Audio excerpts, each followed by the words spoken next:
Hello, welcome back to my channel.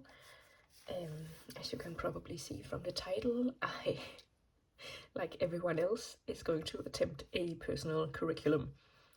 I've seen this around for the last couple of weeks and months, and it's something I have been interested in for a while.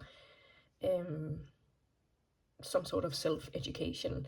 I have tried before, where I picked some focus reading areas, but I think my downfall was picking an area like feminism and then just be like, okay, read some books about feminism, and not really planning it out.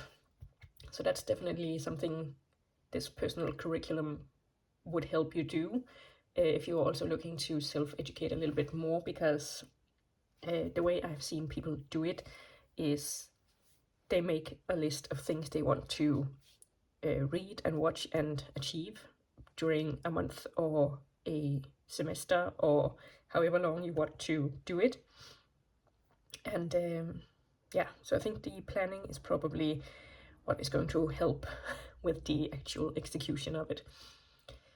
And you can pretty much do whatever you want. I have seen people do like Princess Parmesan on TikTok and YouTube, I think, did a course on cookies. So she was, I assume she was baking a lot of cookies and like trying to, figure out the perfect cookie, if you will. So you can pretty much do whatever you want.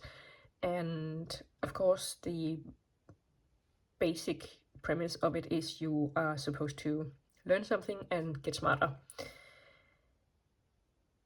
And yeah, I have had some stuff that I have been interested in for a while.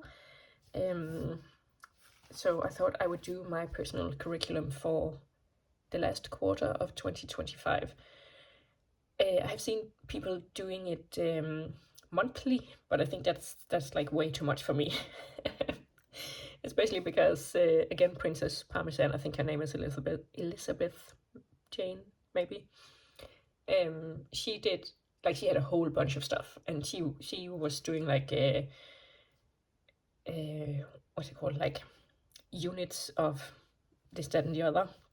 And I just know with myself that with my schedule, it's not going to work if I only have a month to complete this. So I'm going to do it quarterly, because that makes me feel I have some sort of more rigid structure, but still have enough time to complete bigger or slightly more challenging subjects. So yeah, I have tried to divide it up in like stuff for reading, a hobby I want to focus on and get better at, some movies and TV and documentaries, because sometimes you're not into like doing something either with your brain or your hands, so you can just like sit down and watch something. And then I also have one called YouTube. I don't really know if that will continue going forward, but this is basically because, as for the subject, I have always been really interested in anthropology. And I studied archaeology when I was younger, and actually have a master's in archaeology that I am not using. And at the time, my brother-in-law was like, oh, archaeology, why don't you pick anthropology instead? And I was like, no thanks. But it was instant, and I was like, maybe I should have, or not maybe I should have picked that, but it's always been an interest of mine, but basically I know nothing about it. And lately I have been trying to learn more about anthropology, but then every time I look at anthropology books, it's like managing teams in corporations, and I'm like, no thanks. I'm more interested in like the cultural evolution of people, if that makes sense. So yeah, I'm just trying to figure out if anthropology is actually something for me. And I found Yale has a course on YouTube with like 30 videos, I think.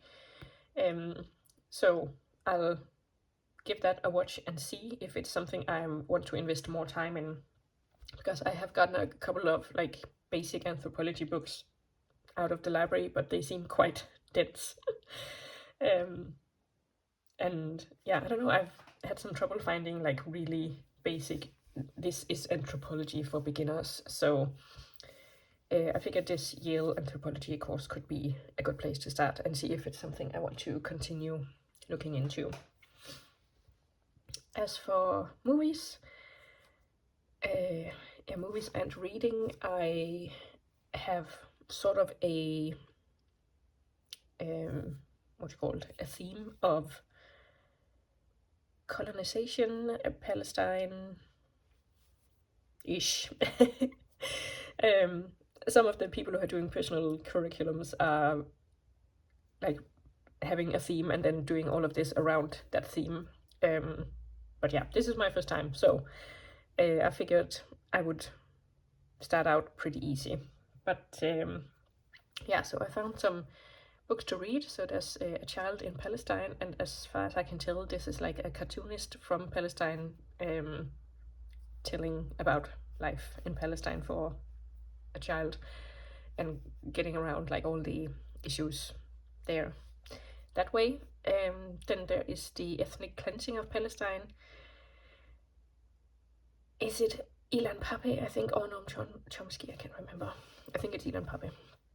Then Anarchism, Marxism, and Hope for the Future, because I'm also looking to get more like politically involved, and I do try to stay hopeful about the future. So, and then basically, excuse me, there's a book about Danish politics and economics in an international perspective. I tried to find like politics for beginners, but the only one that popped up was a children's book. So I did consider getting that out, but it looked like pretty basic. But yeah, I live in Denmark, I'm Danish, and I don't really know a whole lot about Danish politics. So I figured this sounded like a good place to start. And as for the films and TVs, I sort of try to stick to the theme. Grave of the Fireflies is a little bit of an outlier, but it's one I have been trying to watch for a couple of months now, and it's so hard to find a copy, because on Netflix, where all the other Studio Ghibli movies are, this one isn't there. And we also have like through the library you can borrow movies online, and all the other Ghibli movies are there, but not that one. I got a physical copy from my library, but it had a scratch in the DVD, so I couldn't watch it. And I have been looking like on YouTube and stuff, trying to buy a digital copy, but yeah. So maybe I should look on Vinted and see if anyone is selling a DVD. That's a good idea. Okay. And then for the others, I try to stay in the theme of like Palestine and colonialism. So on that digital library movie thing, there's a documentary called Dahomey about Danish people going into, I think it's the Congo now, that used to be called Dahomey. So I figured I would learn some more about Denmark's colonialism in the past. And there's also they call it a drama documentary, so I'm like, which is it? Is it a drama or is it a documentary? It's called Slave of Denmark, and it's about the Danish slaves in the West Indies, or Danish, the enslaved people in the West Indies that Denmark enslaved. Does that make sense? And that's on the public TV network in Denmark, so that should be free too. And then there's another documentary, it's a short one, I think it's only like 30 minutes, called Memories from Palestine, and that's also on the library digital thing, about a man who's in Lebanon, I think, just like collecting material culture and people's memories from Palestine in the diaspora, so that they can keep the Palestinian culture alive. Yeah, so that's like a theme there with the reading and the movies. And then for a hobby that I would like to learn more about and maybe get better at, I have picked sashiko embroidery, because I have been wanting to get into it for months now and haven't really done anything. Yeah, and I haven't started anything at all, so this is brand new to me. So I got out from the library a book called The Ultimate Book of Sashiko Embroidery, so that should be a good starting point. And then of course there's a lot of YouTube channels, and I have subscribed to a couple who do sashiko, so yeah, I think that is it for my subjects for Q4. And I have been debating how to, organize it. And I think because a little while back I saw a lot of people using Obsidian as a note-taking app, and that seemed really cool, because you could like make connections between everything you are reading and like make tags and stuff. But I don't know, I tried it with a couple of books and I think it's just too much for me. Yeah, I don't know.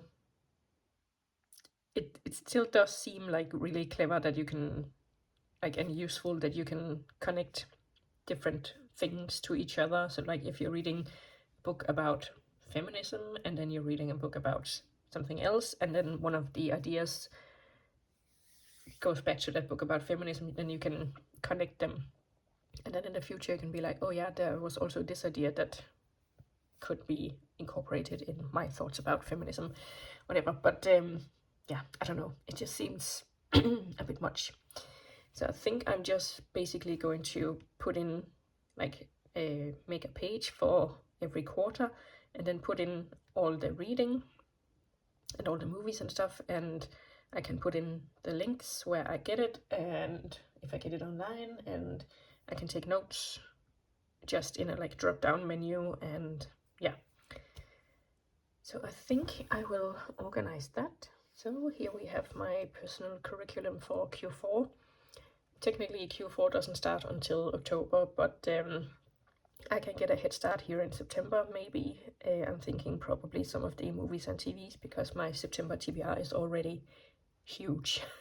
So I don't think I'll get any of the reading done, but you can hope. And I might start watching the Yale anthropology course on YouTube. And this is like a drop down menu, so I can take notes in here if there's anything noteworthy. And then just in general, I have put down some resources that I am hoping to use. So there's the library and YouTube, documentaries in general from libraries, YouTube, Netflix, other streaming platforms. Coursera does free courses on all sorts of stuff. So all of that is free. Then there's Skillshare, which is paid, but you can get like a 1 or 2 month trial. All the YouTubers are always constantly being sponsored by Skillshare, so you can easily find a trial somewhere. And I haven't tried it myself, but I'm considering like maybe over Christmas or a holiday or something, if you have some extra time, you can get the free trial and really speed run a couple of classes and see if you think the subscription is worth it. And then you can just in general also just Google the subject you're interested in and syllabus or reading list, and that should bring up like course reading lists from universities and stuff. And then I also have just ideas for stuff I want to learn more about. So for future personal curriculae, whenever I think of something I want to learn more about, I just put it in here, and then you can pick and choose here when it's time to plan your next quarter or your next personal curriculum. and it's all sorts of stuff. So there's knitting and cooking, which is of course more skill-based and practical, and then there's also history of samurai, gods and religion in like through the ages, and a lot about Vikings, and yeah, just some historical figures and all that stuff, and some hobbies too. So when it comes time to plan your next personal curriculum, you have some place to start, so you're just not just like grasping at straws. So yeah, let me know if you are doing any sort of personal curriculum or self-education and how you are organizing it. I would love to know, because I don't know, this is quite basic, but I think it'll serve the purpose. But if you have any grand ideas, I would be interested. And yeah, I think I should just get going. So thank you for watching, and I'll see you soon with another video. Bye!